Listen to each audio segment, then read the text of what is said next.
Grabar. Listo. Pues buenos días. Estamos a 9 de junio. Nuestra tercera reunión, nuestra tercera charla, conociendo a una escritora argentina. Esta chica, muy importante, muy reconocida, muy famosa, nos lleva a cuentos donde no hay fantasmas. Los fantasmas somos nosotros mismos, donde nos enfrentamos a lo que duele, a lo que incomoda, a ponernos en los zapatos de los demás, porque si te lleva a pensar en ¿qué haría yo? ¿Por qué me siento así?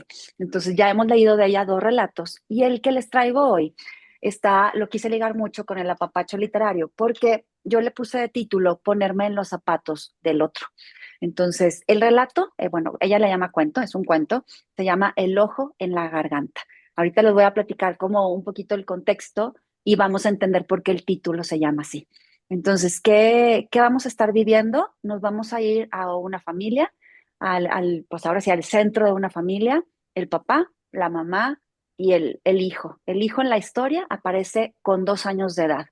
Viven en una pequeña, no sé si es colonia, pero le llaman Bolsón, ¿sí? En ese fraccionamiento, etcétera, viven ahí. Pero resulta que hay una escena con la que tenemos que irnos muy atentos, donde, como cualquier mamá, en algún momento tenemos alguna vuelta y decidimos encargar al niño, al papá. El papá está platicando con la abuela y en la plática, pues sigue atento a los movimientos del bebé. ¿Qué hace un niño de 2 años? Experimenta. ¿Qué hace el niño de 2 años? Tiene curiosidad. Quiere explorar, quiere tocar, quiere sentir, quiere entre ya, no gatear, pero ya caminar y tocar todo, ¿por qué no? Hasta probar todo, golpear todo, para que haga sonidos, para que con el tacto pueda también sentir y observar. Entonces ahí empieza esta historia.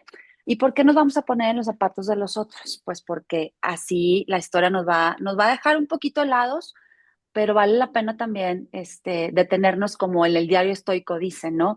Realmente el estoicismo es una empatía, un acto de humildad también y cómo afrontamos las cosas, porque todos tenemos batallas en la vida, pero las distintas batallas, tal vez yo tengo más herramientas para poderla enfrentar y el otro no, o viceversa. Entonces vamos a conocer un poquito más de eso. Bienvenida Camila, ¿cómo estás? Ahí te logro ver tantito. Y pongo de fondo y pues con eso comenzamos. Lecturas al oído. Aquí está un poquito el tema basado en el diario estoico y dice así. Hoy martes 9 de junio. Ponernos en el lugar del otro. Mirar más allá de nuestro propio dolor. En el diario estoico, inspirado en las enseñanzas de filósofos como Séneca y Marco Aurelio, encontramos una idea que suele pasar desapercibida. Todos libramos batallas que los demás no pueden ver. El estoicismo, entonces, nos invita a comprender que cada persona actúa desde su historia, desde sus heridas, sus miedos y sus limitaciones. Por ejemplo, en el cuento El ojo en la garganta, el sufrimiento aparece como una experiencia profundamente humana, una que transformará la manera en que los personajes que ahí vamos a conocer se relacionan con el mundo y entre ellos mismos. La historia nos va a recordar que el dolor ajeno muchas veces es invisible. Y es cierto, porque podemos ver gente que tolera y que ha vivido cosas espeluznantes y que no podemos creer que siga con una sonrisa en el rostro. Entonces, siempre el dolor a veces lo llevamos oculto, ¿no? Y le sacamos pues batalla a eso. Los estoicos creían que una de las formas más elevadas de la sabiduría consistía en reconocer nuestra condición compartida, porque cuando alguien sufre, fíjense, la pregunta que deberíamos hacernos no es ¿por qué actúa así esa persona? Sino que la pregunta que deberíamos hacer sería ¿qué estará atravesando esa persona para que actúe así? Y ahí va a cambiar nuestra perspectiva y ahí vamos a poder empatizar y vamos a poder conectar. Así que esta reflexión es ponernos en el lugar del otro. No nos va a exigir realmente resolver sus problemas. Lo que realmente nos va a permitir es reconocer el dolor en la otra persona y permitirle sentirse visto. Yo creo que a veces la persona no quiere que le resuelvas, quiere que lo escuches, quiere que le des un abrazo, que lo comprendas, que te pongas un poquito en su papel y ya con eso le quitaste una carga de encima. Entonces, quedémonos hoy martes con esta enseñanza que surge del diario estoico, que es la empatía como acto de humildad, porque hay que recordar que mañana podríamos ser nosotros los que estamos enfrentando esa batalla. Así que ahí vamos directito al cuento y ha sucedido. Yo cuando lo empecé a leer dije, ay Dios, qué terrible. Siento que lo he escuchado como noticia lejana y después empiezas a investigar y sí, es un accidente común que ocurre en donde hay infantes, donde se les escapa un segundo de la vista el bebé y ahí ocurren las cosas. Entonces vámonos para allá. ¿Les gustó el apapacho literario? ¿Les hace sentido cuando nos ponemos en los zapatos del otro y que no necesitamos resolver, necesitamos hacer sentir al otro visto y escuchado? Y esa es la clave para empatizar. Así que me gustó y relaciono ahora el cuento con la imagen de esta señorina que escribió El ojo en la garganta. Y dice así, el libro se llama El buen mal porque hay mucho poder en un buen mal. Mi padre atiende el teléfono, tiene 27 años y como hace todo el mundo en los 90, levanta el aparato sin saber quién está llamando. La gente llama y dice, soy yo, Carmen, o dice, soy de la oficina de correos, o dice, buen día, quiero confirmar su turno. Pero en la noche, si el teléfono suena y mi padre atiende, nadie responde. Él espera con el teléfono en la oreja hasta que se cansa de estar ahí sin hacer nada o de hacer preguntas en vano. Apoya el teléfono y después escucha el clac mecánico que da por cerrado el asunto y presiente que hay algo más. El silencio que lo llama cada noche se le queda pegado a lo largo del día y no puede dejar de pensar en Morris. Aquí hago pausa. Morris, vamos a saber quién es Morris más adelante.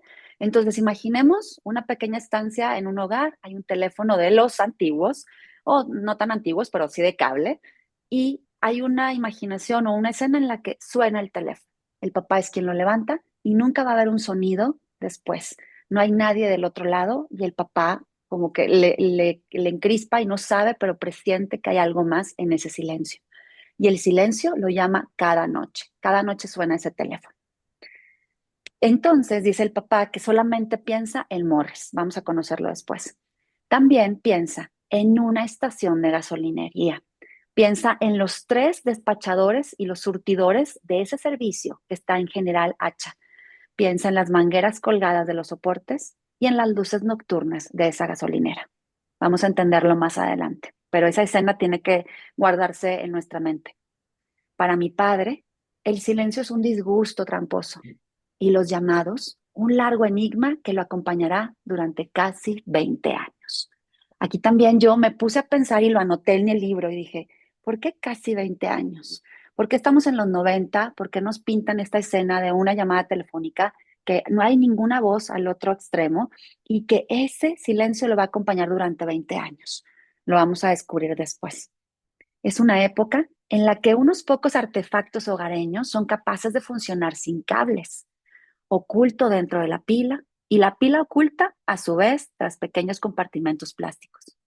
El litio en esas baterías es un elemento imperceptible y encapsulado, latiendo en silencio en cientos y miles de corazones metálicos a los que nadie les está prestando la atención que debería. Aquí el cuento nos está dando una pista.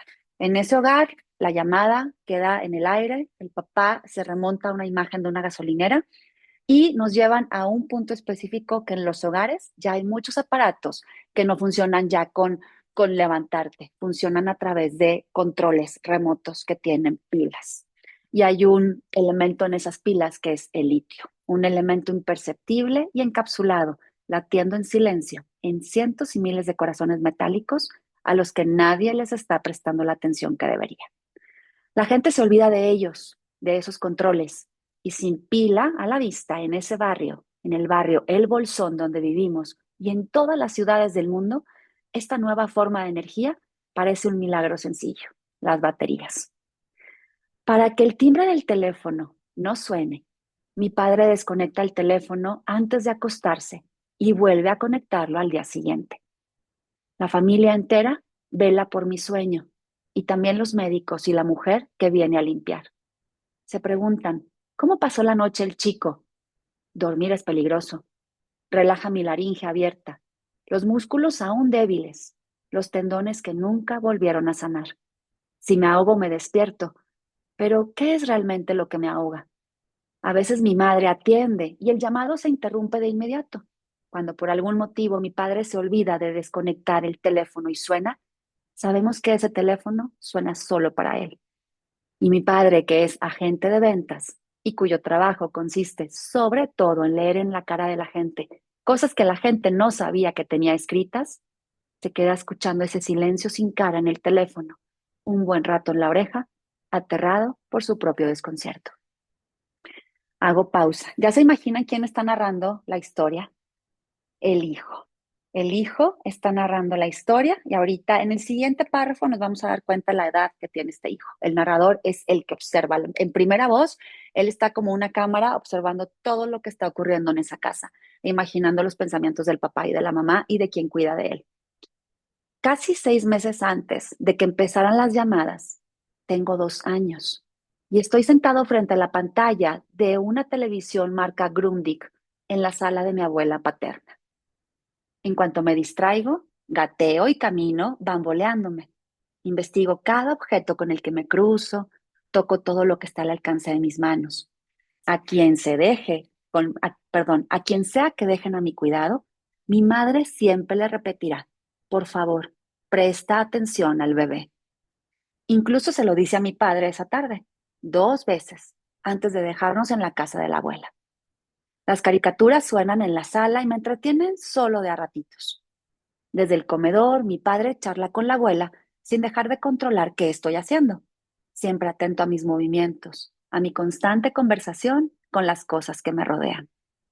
Si no entiendo claramente la función de los objetos, entonces los chupo, los muerdo, los golpeo unos con otros.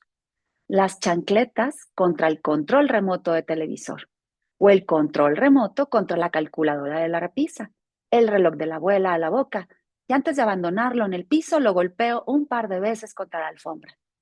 Me calman los objetos a los que sí les encuentro una función. Basta un largo silencio para que mi padre de repente se voltee, sentado frente al televisor, rodeado de objetos desparramados por el piso. Descubro que él está asustado. Se levanta, viene hacia mí de un salto, porque lo que pasa no es un berrinche. Eso es algo que él entiende enseguida. No es el silencio que antecede al llanto. Ha visto mi cara, cómo inflo mis cachetes hasta ponerlos colorados, porque algo está ocurriendo. Tarda unos segundos en entender que me estoy ahogando, pero no puedo respirar. Cierro una de mis manitas en puño y me golpeo la boca con torpeza. ¿Qué hiciste? Me pregunta papá. Intenta abrirme el puño, la boca, me escabullo, me atrapa. Fuerza mis dedos para abrirme la mano. De pronto trago algo y mi padre me mira con terror. ¿Qué es eso? ¿Qué tragaste? Los ojos se me llenan de lágrimas. ¿Qué te tragaste? Nada, digo. Mi voz es tan dulce que parece sincera. Su recuerdo lo interrumpe todo cada vez que vuelve. Un sonido que me pertenece, pero está quebrado. Acción y consecuencia.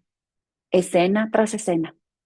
A partir de ahora, mi padre y yo recordamos todo con la nitidez de una alarma que ninguno logrará volver a apagar en sus vidas.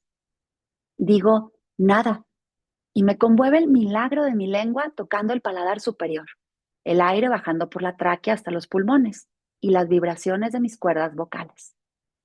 Mi padre me agarra y yo lo dejo. Aún confío en él. Me abre la boca porque quiere mirar dentro.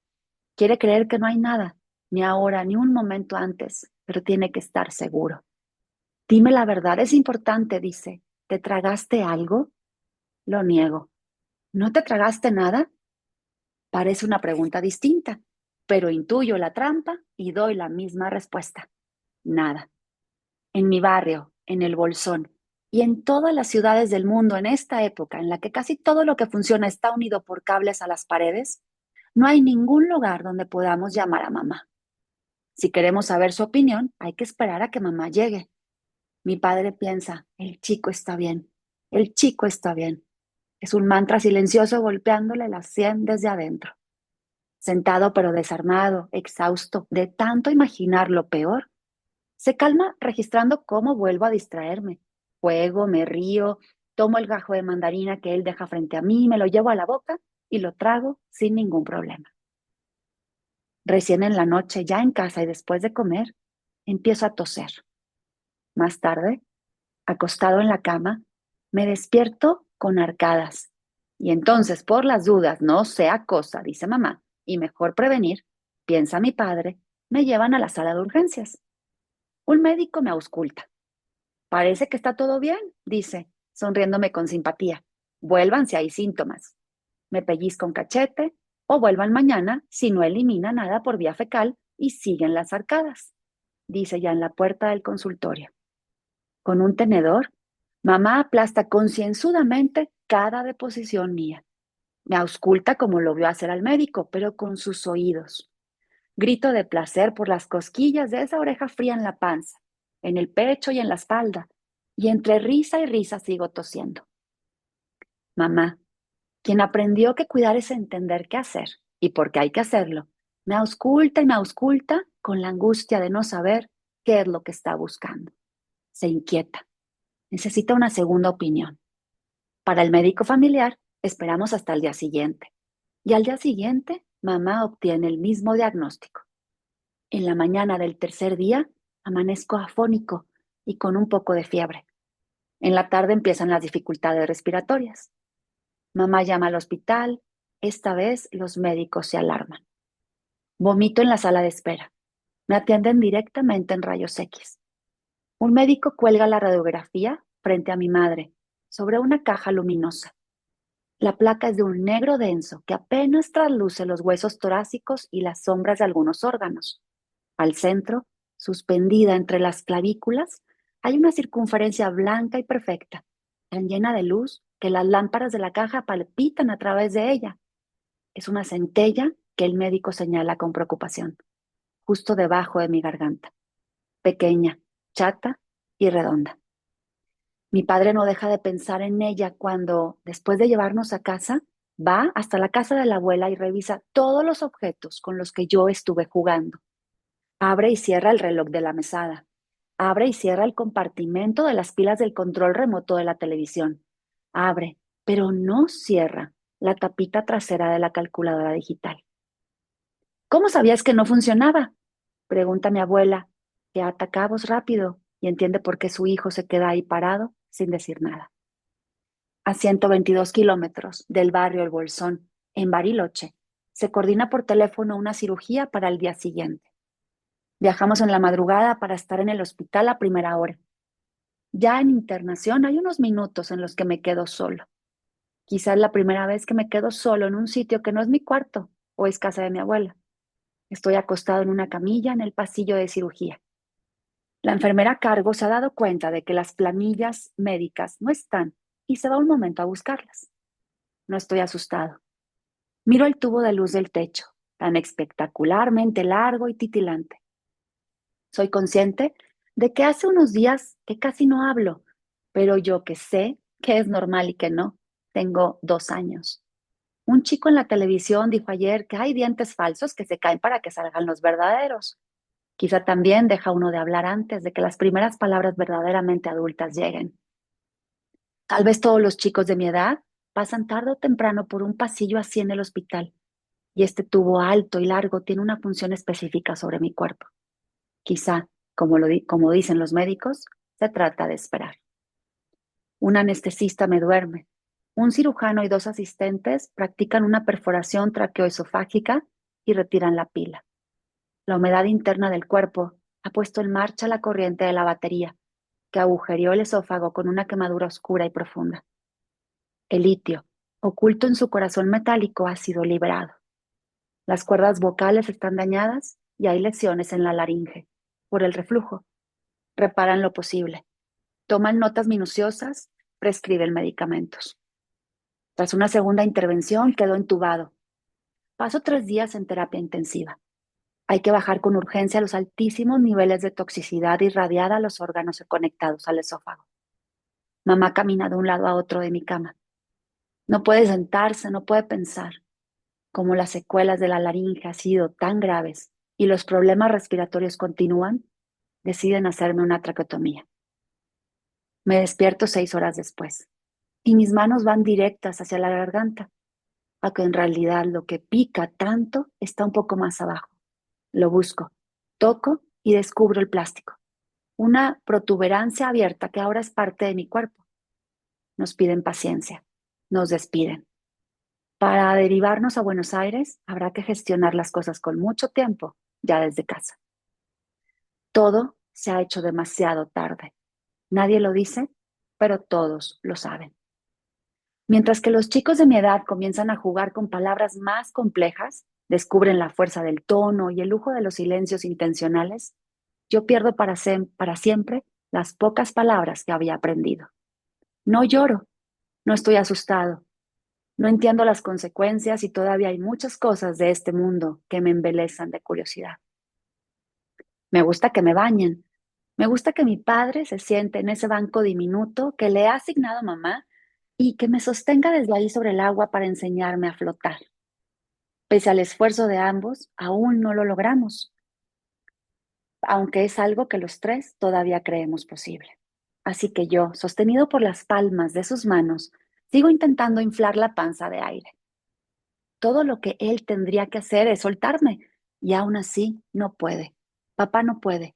Papá no se acostumbra a su tormento. Mi padre ha cambiado. Esquiva mis ojos. Con el ceño fruncido se concentra en la protuberancia plástica de la traqueotomía. No puede entrar agua, piensa papá en el baño. No puede entrar agua, piensa papá en la oficina por las mañanas. No puede entrar agua, piensa papá en el supermercado antes de regresar a casa. Y en el coche cuando está por bajar. No puede entrar agua. Sostiene mi cuerpo que flota sobre sus palmas. Evita mi mirada que dice, por favor, por favor, por favor, yo quiero que me suelte. Y él no sabe cómo. Ha perdido una capacidad cuyo circuito estaba conectado también a los abrazos. No puede soltarme, pero tampoco puede agarrarme. Tengo el mismo tamaño de una semana atrás, pero hay algo en sus brazos que ya no me reconoce. Algo que está desajustado en papá. ¿Qué pasa, papá? ¿Qué pasa? Yo quiero saber. Yo siempre pregunto. Es mi garganta la que no puede ejecutar los sonidos, pero yo siempre pregunto. Es como si el espacio de toda la casa se me metiera por este agujero. Hay que poder apretar el aire para que el silencio suene a algo, pero yo estoy tan abierto que a veces me confundo. ¿Yo estoy adentro o estoy afuera? Un cuerpo así, pinchado, ¿sigue siendo un cuerpo? En realidad da lo mismo. El problema no es que no pueda hablar. El problema es que si yo no hablo, él no me mira. Aquí hago una pausa. ¿Ha quedado claro lo que pasó? ¿No se han confundido en la trama? El niño tuvo un accidente casero donde entre todos los golpecitos y movimientos iba golpeando el control remoto, iba golpeando otro juguetito y en eso golpeó la calculadora que estaba en una mesita. Se suelta la pilita redonda y él se la traga. El efecto fue tan lento pero terrible y la lentitud de la reacción hace que se queme su esófago. Pierde la voz y esos tipos de accidentes los empecé a buscar y claro que ocurren. Eso ocurre, el litio provoca eso. Y aquí la mirada del niño, hice la pausa en el sentido de, sigo sintiendo que hablo, pero si yo no hablo y no genero un sonido, mi papá no me mira. ¿Por qué? Porque sigue en un estado de shock. Entonces, seguimos con la sensación de ponernos en los zapatos del otro, el dolor invisible, lo que el papá jamás le va a externar a su hijo. O sea, me siento culpable porque no te presté atención ese microsegundo, pero ahí está la situación. Lo está diciendo con todo su cuerpo. Está en otro planeta y está muy consciente de la única pregunta o de la única acción que tiene que hacer es que no entre agua por ese tubo. Entonces, esa es la vida que está pidiendo ahorita el padre. Y dice lo siguiente, voy a seguir poniendo la pantalla de Samantha, esta señorita que nos está dejando con una sensación de angustia y de vivir como si estuviéramos en carne propia viviendo este dolor y esta tragedia en la familia. Mamá se da cuenta de lo que me pasa, o ya no me pasa, pero ¿qué puede hacer? Desde el principio, desde el día en que me solté de las paredes y me animé a caminar sin agarrarme de nada, he estado yo siempre corriendo hacia mi padre. Busco la locura de ese placer intenso. que empieza con él sosteniéndome boca abajo, perdón, con un solo pie, que comienza con toda la energía de su mano abrazada a mi tobillo, o mi padre cuando atacaba mis costillas con sus dedos, o gruñendo con sus labios apretados contra mi panza. A mamá le duele esa preferencia que yo tengo hacia papá, aunque todo lo que me hace feliz también la hace feliz a ella. Ahora que no hay ninguna teatralización, que los brazos de mi padre están desajustados, ya no pueden soltarme ni agarrarme, mamá intenta hablar con papá. ¿Qué te pasa? ¿Dónde estás? Le dice mamá a papá. Lo pregunta con rigidez, con su mano agarrada a una contractura que le baja de la nuca y se abre hacia los hombros. Camina así también en la mañana cuando prepara mi desayuno, con los dedos en el cuello y el codo apuntando al cielo. Mamá parece una muñeca colgando de su propia mano. Mamá andará así todo el verano, también el final del otoño. Y en el invierno, mamá dejará caer ambos brazos a los lados como señal de resignación. Medio año más tarde, cabeceo de sueño en mi sillita del asiento trasero del coche. Mis 14 kilos 200 cruzan el desierto hacia Buenos Aires a toda velocidad. Mi padre conduce. Está cansado y el viaje recién empieza. Mamá se distrae en la fotografía muda y sepia del paisaje. Se siente tranquila dentro del coche porque es un espacio cerrado y ahí puede controlar e inspeccionar todo y saber que está libre de amenazas para mí. En el Hospital Italiano de Buenos Aires se hace la tercera operación. De todas las veces que me expondrán al quirófano, 4 en total a lo largo de mis primeros 6 años de vida, esta será la única en la que realmente tendrán esperanza. Son padres a los que todavía les falta información para entender lo que me está ocurriendo. Creen que un cuerpo joven, como el mío, será capaz con el tiempo de repararse y es esta sola ilusión y nada más lo que mantiene juntos a mis padres.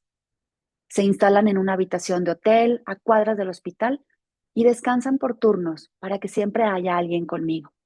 Yo sigo tranquilo porque todo lo nuevo me alegra y desconozco las consecuencias de este escalado desastre que compartimos los tres. Hago ruidos en lugar de pronunciar palabras. Me fijo en cada detalle físico cuando la gente habla. Copio todo con devota precisión. ¿Entiendes? Pregunta cada tanto mi padre sentado junto a mi cama. No me mira cuando me pregunta eso. Mi padre me lee en voz alta libros infantiles, el diario, artículos de revistas. A veces se queda en silencio o se duerme. Si me mira, me río. Si me habla mi padre, me río.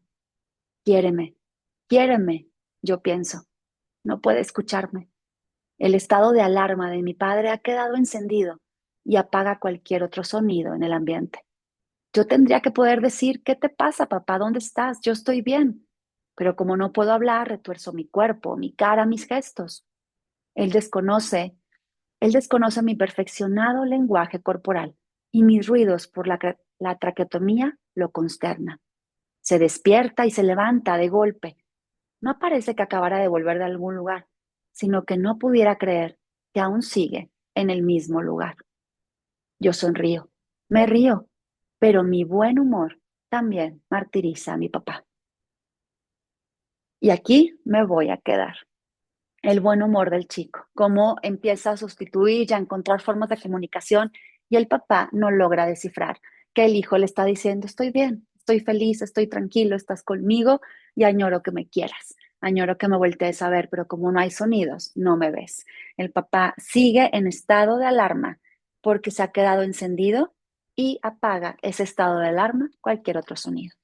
Entonces, yo siento escalofríos. Yo leí este cuento y me puse chinita de principio a fin porque se quiere ayudar, pero como familia solamente, como lo decíamos al inicio, son dolores invisibles, ¿no? Son batallas invisibles que podrá gente llegar y decir en qué te ayudo. Te puedo relevar, yo puedo cuidar a tu hijo, podemos hacer una colecta, podemos ayudar con cosas simbólicas, pero lo que sucede a puertas cerradas es una batalla invisible. Así que estas son las historias cautivadoras por lo que producen y por lo que nos hace pensar de agradecidos estamos por lo que tenemos hoy y porque estas tragedias no nos han tocado, pero sí nos pueden hacer partícipes con cuentos de que ocurren. Y hay personas que sí las han vivido y siguen viviéndolas. Así que, ¿quieren compartir algo para que respiremos profundo? ¿Habían escuchado este tipo de accidentes? ¿Sienten que está pegadito a la realidad, el que el niño narre y que veamos que el niño se enternece y que yo sé que el mundo alrededor, algo está pasando, pero yo sigo bien, yo sigo experimentando curiosamente el mundo con lo que tengo y con lo que ya no tengo. Entonces, esa mirada creo que eligió Samantha la mejor manera de narrar a que si hubiera elegido la voz del papá o la voz de la mamá. El niño es el que te dice su mundo infantil y cómo lo ve con su mirada. ¿Qué opinaron? No quiero hacerlo sufrir. Voy a poner pausa para que ya saben, aquí se quede nuestra conversación privadita